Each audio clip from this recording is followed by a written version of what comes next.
I think আমি লাইফের সেরা একটা সময় কাটাচ্ছি। হাওড়ের মধ্যে বৃষ্টি, এমন বৃষ্টি পাইতে ভাগ্য লাগে ভাই, ভাগ্য ভাগ্য ছাড়া সম্ভব না। 10 বার এসেও পাবেন না যদি ভাগ্য না থাকে। আসলে আমরা অনেক সৌভাগ্যবান ব্রাদার, বিকজ আমরা হাওড়ে বৃষ্টি পেয়েছি। যারা বলে হাওড়ে নাকি হাগু ছাড়ার কিছু নাই, এই ভিডিওটা তাদের জন্য। ভাই এই হাওড়ে হাগু ছাড়াও অনেক কিছু দেখার আছে। ভিডিওতে তেমন একটা ইনফরমেশন থাকবে না, বিকজ অফ হাওড় কিভাবে আসবেন এটা সবাই জানে। চলেন হাওড়কে একটু ভালো করে জানি। তবে হ্যাঁ, কম খরচে কিভাবে এই টাঙ্গুয়ার হাওড়ে আসবেন তার কিছু ইনফরমেশন আপনাদেরকে এই ভিডিওর মধ্যে দিয়ে দেব। টাঙ্গুয়ার হাওড় সুনামগঞ্জের বুকে ছড়িয়ে থাকা এক অপার সৌন্দর্যের নাম। এটা শুধু একটা হাওড় না, এটা মানুষ আর প্রকৃতির একসাথে বেঁচে থাকার গল্প। শত বছর ধরে এই হাওড় আশেপাশের মানুষের জীবন, সংস্কৃতি আর জীবিকার উৎস হিসেবে প্রচলিত হয়ে আসছে। বর্ষাকালে বিশাল জলরাশি আর শীতকালে অতিথি পাখির কলতান সব মিলিয়ে এক জীবন্ত কবিতা। 2000 সালে আন্তর্জাতিকভাবে গুরুত্বপূর্ণ রামসার সাইট হিসেবে স্বীকৃতি পেয়েছে এই টাঙ্গুয়ার হাওড়। মাছ, পাখি, নৌকা আর মানুষের মুখে মুখে থাকা গান সব মিলে তৈরি হয়েছে এক অমূল্য ঐতিহ্য।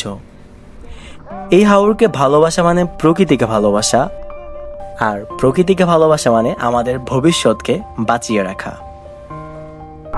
কি এক অদ্ভুত জায়গায় আছি ভাই, যেখানে জলের শান্তি আর সবুজের মায়ায় হারিয়ে যেতে ইচ্ছে করে। আসসালামু আলাইকুম সবাইকে, দিস ইজ সাইমন। হাওড়ে 2 দিন কাটানোর প্ল্যান নিয়েছি, তবে পুরো জার্নিটা হবে একটা সুন্দর হাউস বোটে। নদীর শান্ত ঢেউয়ের সঙ্গে চলতে চলতে অনেকগুলো স্পট আর গল্প দেখার জন্য রওনা দিলাম।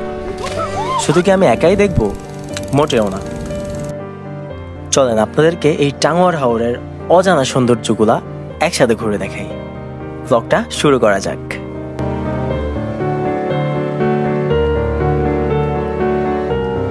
আমাদের জার্নিটা শুরু হয় রাত 9টার দিকে চট্টগ্রামের একাখান মোড় থেকে মামুন পরিবহনের মাধ্যমে।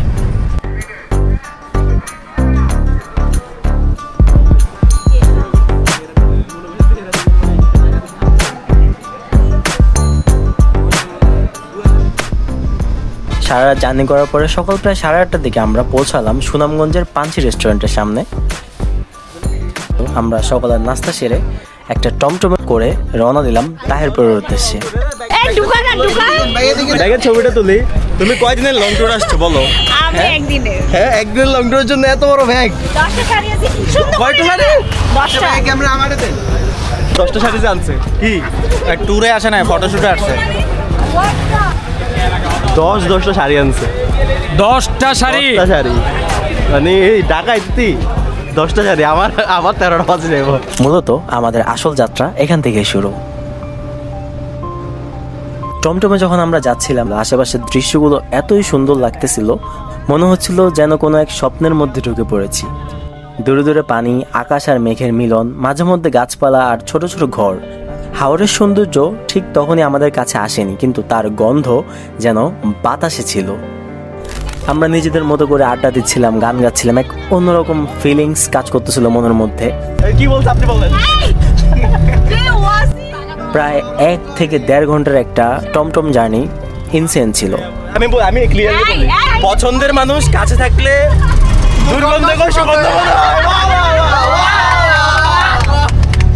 আমাদের মধ্যে কেউ একজন গান গাইতে শুরু করলো, তারপর বাকিরা গলা মিলালো।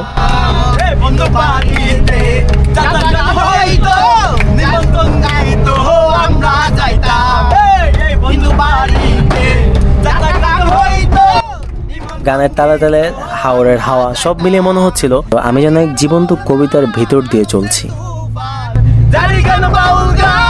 আনন্দের তুফান মিলিয়া বাউলা গানের মুর্শিদ গাইতাম আমরা, মিলিয়া বাউলা গানের মুর্শিদ গাইতাম। আগে কি সুন্দর দিন কাটাইতাম আমরা, আগে কি সুন্দর দিন কাটাইতাম, আগে কি সুন্দর দিন কাটাইতাম আমরা, আগে কি সুন্দর দিন কাটাইতাম।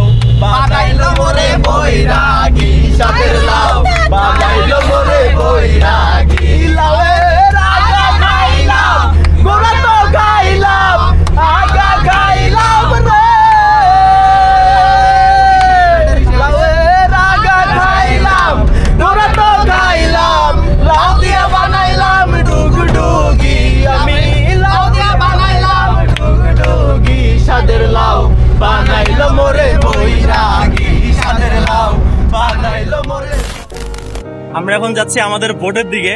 আশেপাশে হাওরের ওয়েদারটা এত জোস।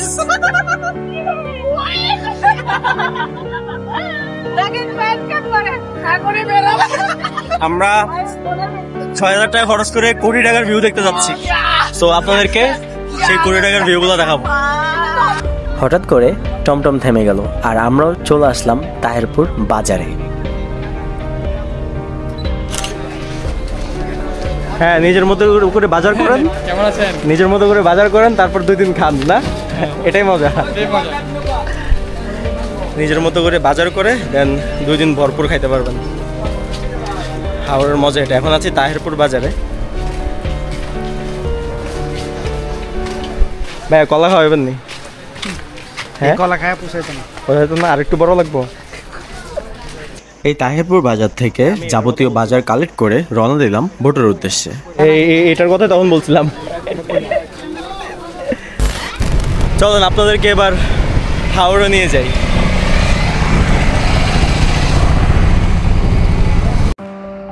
আমার মন বসে না শহরে, ইট পাথরের নগরে, তাই তো আইলাম হাওড়ে, তাই তো আইলাম হাওড়ে।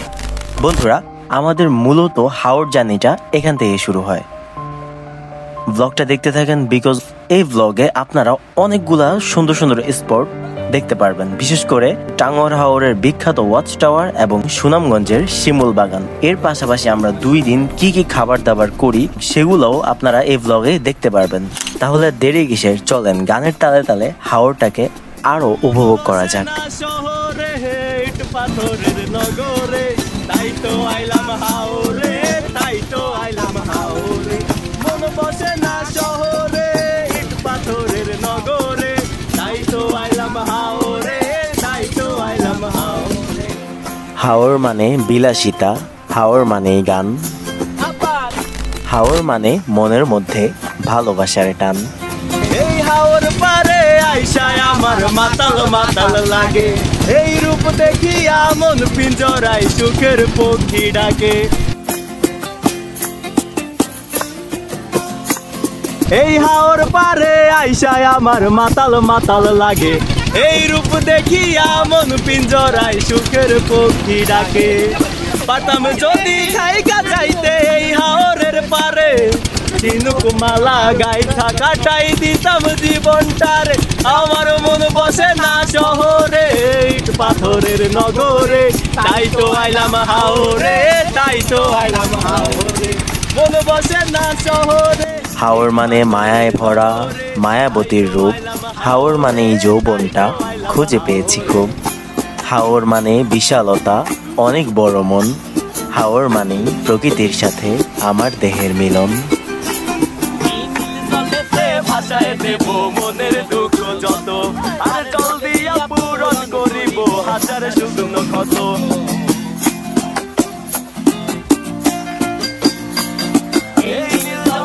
ভাষায় দেব মনের দুঃখ যত, আর জল দিয়া পূরণ করিব হাজার শুকনো ক্ষত।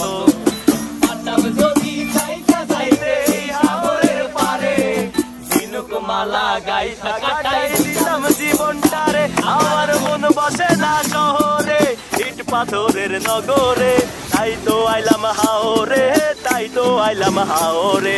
মন বসে না শহরে, ইট পাথরের নগরে, তাই তো আইলাম হাওরে, তাই তো আইলাম হাওরে, তাই তো আইলাম হাওরে, তাই তো আইলাম হাওরে। মন বসে না শহরে, ইট পাথরের নগরে, তাই তো আইলাম হাওরে, তাই তো আইলাম হাওরে, তাই তো আইলাম হাওরে, তাই তো আইলাম হাওরে। সো আমরা এখন যাচ্ছি আমাদের আজকের দিনের প্রথম ডেস্টিনেশন, যেটা হচ্ছে যে ওয়াচ টাওয়ার। তো পানির কালার অতটা আসলে সন্তোষজনক না, এখানে এমনিতে নীল দেখা যায়, বাট এখনও গাঢ় সবুজটা হয় নাই। আশা করি ওয়াচ টাওয়ারে যাইতে যাইতে হয়ে যাবে। আমরা এখন চলে আসছি ওয়াচ টাওয়ারে, অ্যান্ড নতুন যে নিয়মটা করছে সেটা হচ্ছে যে বড় বড় যে বোটগুলো সেগুলো ওয়াচ টাওয়ার থেকে অনেকটা দূরে পার্ক করে। সো আমরা এখন ওয়াচ টাওয়ারের দিকে যাব। এখানে আসার পরে একটা ভয় আছে যে এই যে নামবো পানিতে বা ইয়াতে, সো হাগুটাগু নিয়ে একটু প্যারায় আছি, বাদ বাকি আর কোনো প্যারা নেই। থেকে যে ছোটো ডিঙি নৌকো আসলে যাওয়া যায়, অ্যান্ড এখানে সামনে অনেক কিছু আছে যেগুলো আপনাদেরকে দেখাবো, ছোটোখাটো জিনিস, যেমন একটা গানের আসর হয়, প্লাস হচ্ছে যে আপনার ছোট ছোট ভাসমান বাজার পাবেন এখানে। আমি বলি কি জীবন আসলে অনেক সুন্দর যদি আপনি সুন্দর সুন্দর জায়গায় জীবনটাকে উপভোগ করতে পারেন। Let's go! এই হচ্ছে ভাসমান মার্কেট। কি কি পাওয়া যায়? চানাচুর, বিস্কুট, চা, সব কিছু এখানে আছে। এই জিনিসটা আসলে জোস। অ্যান্ড আমার জাস্ট এখানে যারা বোট টোট চালায়, মাঝি ছোট ছোট, ওদের মুখ থেকে একটা গান শোনার বাকি, আর কিছু না। এখানে কি কি পাওয়া যায়? এখানে ডিম, ডালমুড়ি, বড়ই, চা, সিগারেট, পেনশন, মোটামুটি মনে করেন পানির উপর ভাইসা থেকে আপনি যা যা খাইতে পারবেন সব কিছু এখানে আছে, উইদাউট লাঞ্চ টাইপের ছাড়া। বিস্কুট, চানাচুর, একদম পানীয় সব কিছু। অ্যান্ড এটা হচ্ছে যে চা, যেটা আমি এখান থেকে নিচ্ছি। এখানে চাও পাওয়া যায়। অ্যান্ড ওয়াচ টাওয়ারের নিচে আপনারা চাইলে খুব ইজিলি চাও খেতে পারবেন। হাওড়ের বিলাসিতা, হাওড়ের শান্তি। মানুষে এই নোংরা পানিতে সাঁতার কাটার জন্য হাওড়ে আসে। ফ্রেশ পানি খুঁজতেছি কিন্তু পাচ্ছি না।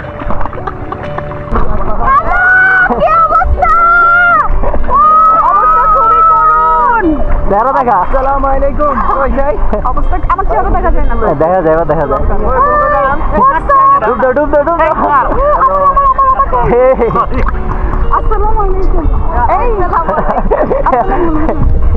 কোন চিবাই ঢুকিস আমার? সেই মজা হচ্ছে, সেই মজা। এই কেমন লাগছে? সেরা সেরা।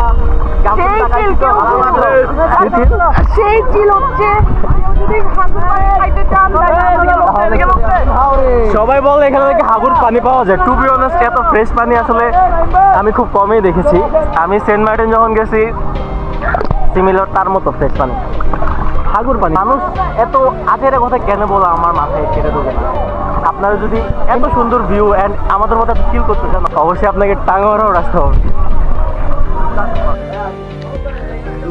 শুভ দুপুর, কি অবস্থা? এখন আসলে লাঞ্চ টাইম, আমরা লাঞ্চ করবো, মাত্র গোসল করলাম।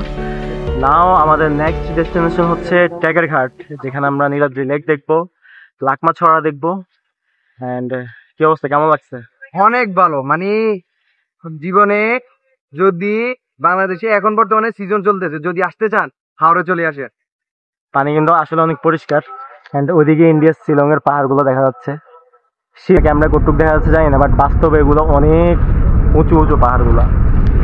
সেরা।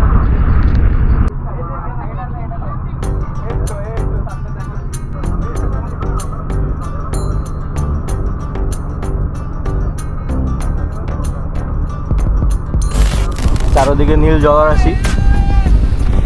অ্যান্ড আমরা করতেছি দুপুরের লাঞ্চ। আলুর ভর্তা, একটা মাছের ভর্তা, মাছ আর ডাল, লেবু, শসা। সো ওভারঅল হচ্ছে দুপুরবেলা খাবার এক্সপিরিয়েন্সটা কেমন? একদম এত মনোমুগ্ধকর পরিবেশ, তার মধ্যে এত ফ্রেশ মাছ, মানে অকল্পনীয়। আর সালাদ তো আছে। রে কেমন লাগছে? তো আলহামদুলিল্লাহ, মানে যেমন পরিবেশ তেমন খাবার, এক কথায় অসাধারণ।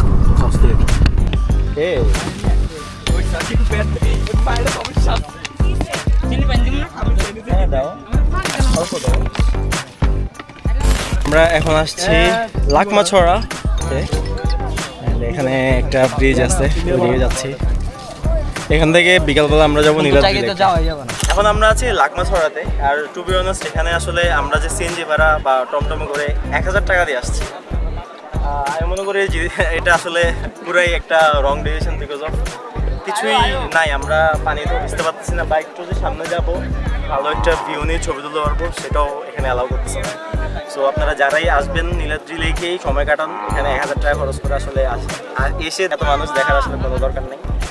সো আমরা এখন নেক্সট লোকেশনে যাবো, যেটা হচ্ছে নীলাদ্রি লেক। ব্রাদার, এখানে এসে কেমন লাগলো? খুবই ভালো। সামনে ইন্ডিয়ার বর্ডার কিন্তু যাইতে পারতেছি না। কেন? অনেক ভালো, অনেক ভালো। মানে ইচ্ছে করতেছে ইন্ডিয়া থেকে বিনা ভিসায় ঘুরে আসতে। এখন এমন একটা জায়গায় নিয়ে যাবো যেটা আরো সুন্দর। তাই? হ্যাঁ, লেটস গো, চলো। ওকে। হ্যাঁ, আমরা এখন আছি সেই কাঙ্ক্ষিত, সেই ভাইরাল নীলাদ্রি লেক। এই লুক এট দিস। পানির কালারটা আসলে ভিতরের দিকে একটু নীল, বাট এদিকে একটু ময়লা আবর্জনা। আমরা একটা বোট ভাড়া করছি 400 টাকা করে, এই লেকটা এখন আধা ঘন্টা ঘুরবো। নীলাদ্রি লেক আসলে আসলে নীল পারি দেখা অনেক নীল ভাই, নীলে আসলে আমরা শিহরিত হয়ে গেছি, এত পরিমাণ নীল।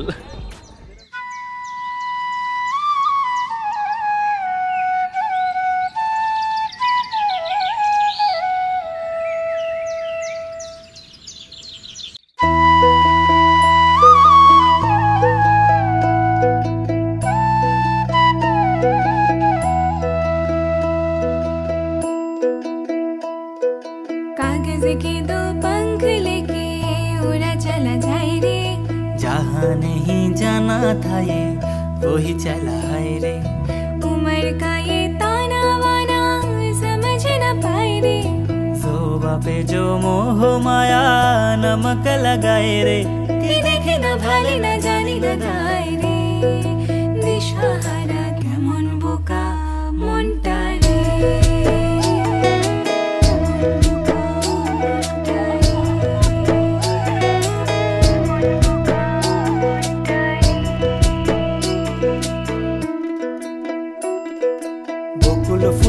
বকুল ফুল সোনা দিয়া হাত কেন বাঁধাইলি। আমাদের আজকের দিনের শেষ গন্তব্য ছিল নীলাদ্রি লেক। আর এই নীলাদ্রি লেক আসলে এক কথায় অসাধারণ একটি লেক। মনে হচ্ছিল যে এক নীল রঙের জাদু যেন কেউ চোখের সামনে ভাসিয়ে রাখছে, এমন একটা অবস্থা। এটা কোনো সাধারণ জলধারা নয়, বরং এটা এক প্রকৃতি ঘটিত নীল ক্যানভাস।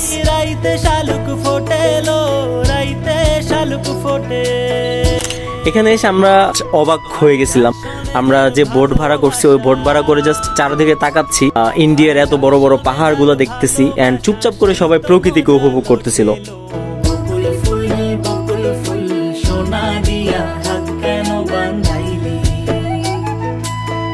মনে হচ্ছিল যে পুরো ট্রিপের শেষে প্রকৃতি যেন নিজেই আমাদের জন্য এরকম একটা শান্ত উপহার রেখে দিয়েছে, এক নিঃশব্দ নীল আশীর্বাদ।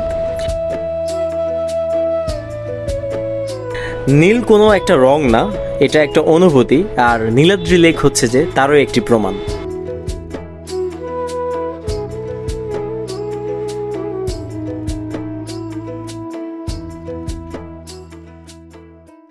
আস্তে আস্তে সন্ধ্যার আলো নামলো, আর আমরা পুরো সন্ধ্যাটা নীলাদ্রি লেকের পাশে বসেই উপভোগ করি। তারপর আমরা ওখান থেকে আমাদের হাউস বোটে চলে যাই, আমরা সন্ধ্যার খাবার খাই, অ্যান্ড সবাই আড্ডা দিয়ে আমরা রাতের খাবার খাওয়ার পরও আড্ডা দিই। আমরা একসাথে গান করি, একসাথে নাচানাচি করি।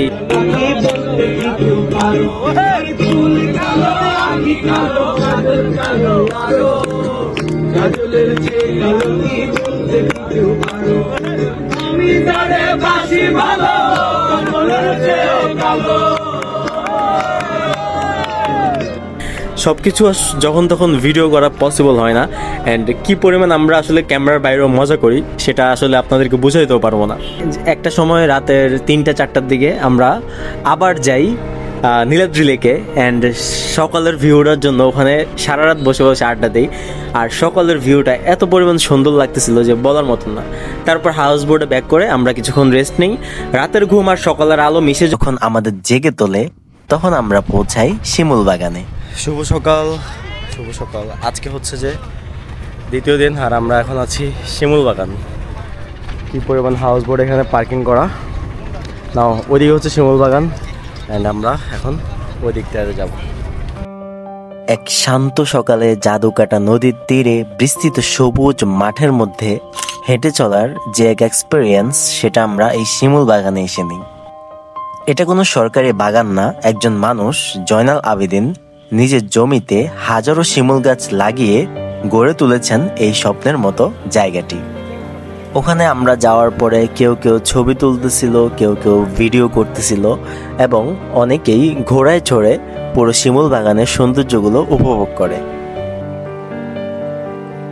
শিমুল বাগান শুধু চোখের সৌন্দর্য নয়, এটি মনের শান্তিও বটে। এখানে এসে মনে হয় সময় একটু দাঁড়ায়, আর জীবন নিজের একটা গতি খুঁজে পায়। প্রকৃতি যখন নিজেই ছবি আঁকে, তখন তার নাম হয় শিমুল বাগান। তারপর হঠাৎ করে এই শিমুল বাগানে নামে বৃষ্টি।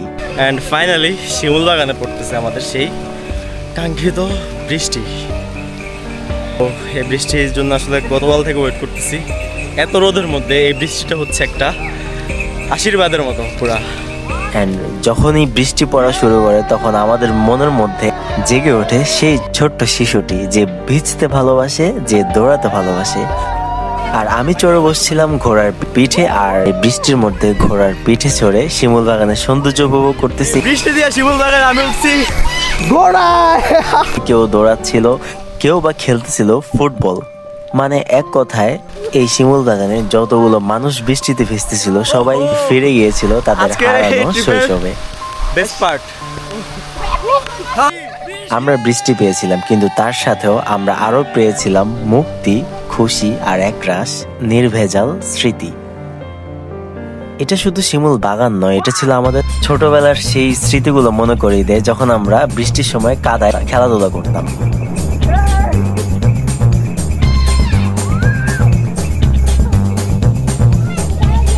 কি অবস্থা? অনেক ভালো লাগতেছে, অনেক। জেনে উপর মেঘা উঠে গেছে,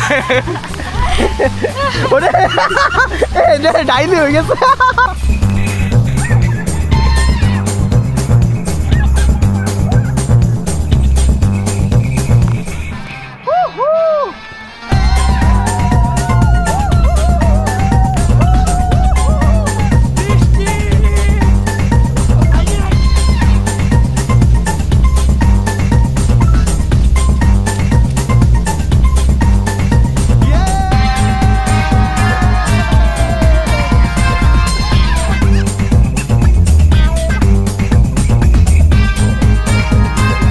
Experience, to be honest.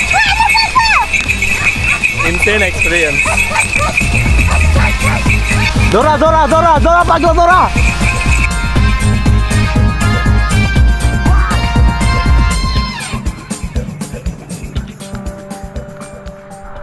এই শিমুল বাগান আসলে আমাদেরকে সেই শৈশবে নিয়ে গেল। শিমুল বাগানের সৌন্দর্য উপভোগ করার পরে আমাদের পরবর্তী গন্তব্য ছিল বারিকা টিলা। আর এই জায়গার নাম শুনলে কেমন যেন একটা মায়া কাজ করে। কথিত আছে এই টিলায় বারিকা নামে এক প্রবাসী লোক থাকতেন, যিনি ছিলেন অত্যন্ত পরোপকারী। এখানে সে প্রথম বাড়ি বানায়, অ্যান্ড তারপর থেকেই তার নাম অনুযায়ী এই জায়গাটির নাম বারিকা টিলায় পরিণত হয়।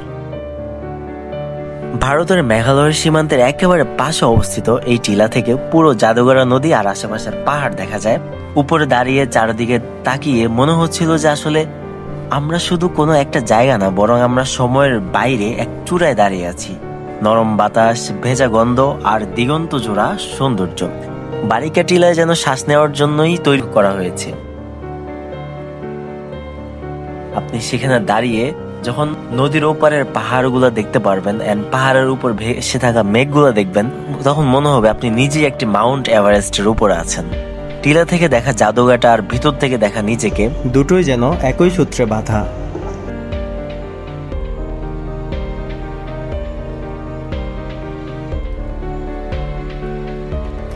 তোমার পিন্দনের ওই শাড়িতে ঝিলমিল ঝিলমিলে হরতাছে। হ্যাঁ তাহলে আমি কইলে তুই গাইতাম রে। আরে কইরা আছে শিকল বেরি পাখিটা আর নাই রে, কইরা আছে শিকল বেরি পাখিটা আর নাই রে, যদি পাখি ফিরে আসে তুলসীর জলে স্নান করাইয়া রাখবো মন পিঞ্জরে। আমার মন ভোলা পাখি রে, আমার মন ভোলা পাখি, কার আসমানে উড়রে আমি চাইয়া চাইয়া দেখা। বারিকা টিলা ঘোরার পরে আমাদের পরবর্তী গন্তব্য হচ্ছে জাদুঘাটা নদী।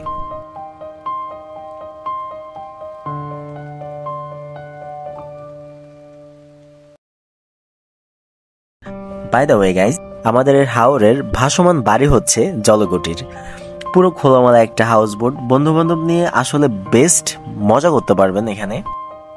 আর এই হাউস বোটের যারা কর্মরত অবস্থায় ছিলেন তাদের ব্যবহার আর খাবার দাবার পুরোই টপ নচ।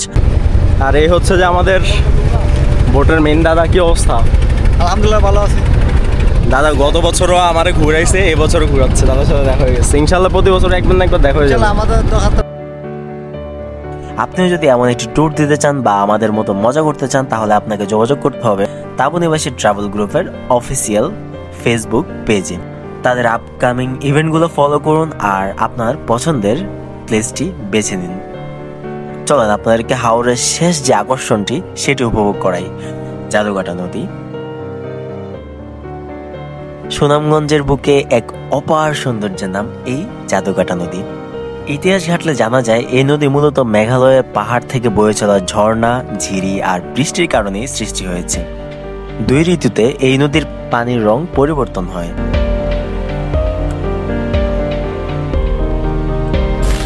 নদীটি শত বছর ধরে এই অঞ্চলের মানুষের জীবনযাপনে অনেকটাই প্রভাব ফেলেছে। তবে বেশ কিছু বছর ধরে বালু আর পাথর উত্তোলনের কারণে এই নদী তার আসল সৌন্দর্য হারাচ্ছে।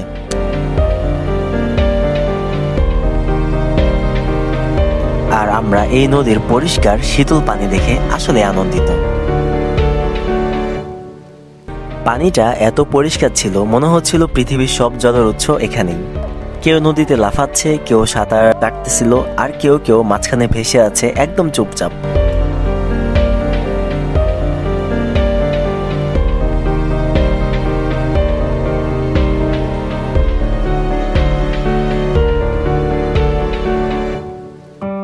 এই নদী, এই পাহাড়, এই বৃষ্টি সবকিছু মিলে একটাই কথা বলতেছিল যে ফিরে এসো, তোমরা ফিরে এসো আবার। জাদুকাটায় এসে আমরা শুধু ঘুরিনি, আমরা বাঁচতে শিখেছি। প্রকৃতি যখন নীরবে জড়িয়ে ধরে তখন তাকে বলে জাদুকাটা নদী।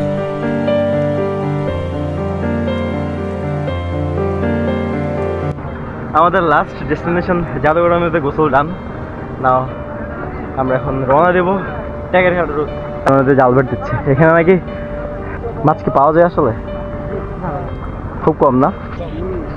বেশ কিছুক্ষণ সবাই সাঁতার কেটে আমরা রওনা দিলাম আমাদের শেষ গন্তব্য তাহেরপুরে।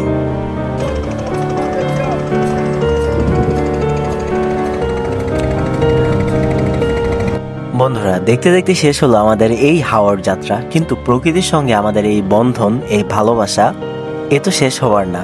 তাহেরপুর থেকে শুরু করে জাদুকাটা নদী পর্যন্ত প্রতিটা ঢেউ, প্রতিটা হাওয়া, প্রতিটা হাসি আমাদের একটু একটু করে বদলে দিয়েছে। আমরা শুধু ঘুরতে আসিনি, আমরা ফিরে পেতে এসেছিলাম আমাদের নিজেদের সেই শিশুসুলভ আনন্দ, সেই প্রকৃতির টান, সেই নিঃশব্দ শান্তি। হয়তো আবার আসবো, আবার ভিজবো বৃষ্টিতে, হাসবো এই নদীর জলে, আবার বলে যাব এই জায়গাটা শুধু মানচিত্র নয়, আমাদের হৃদয়ে থাকে। দেখা হবে নতুন কোনো ব্লগে, নতুন কোনো জায়গায়। ততক্ষণ পর্যন্ত সবাই ভালো থাকবেন, সুস্থ থাকবেন। আল্লাহ হাফেজ।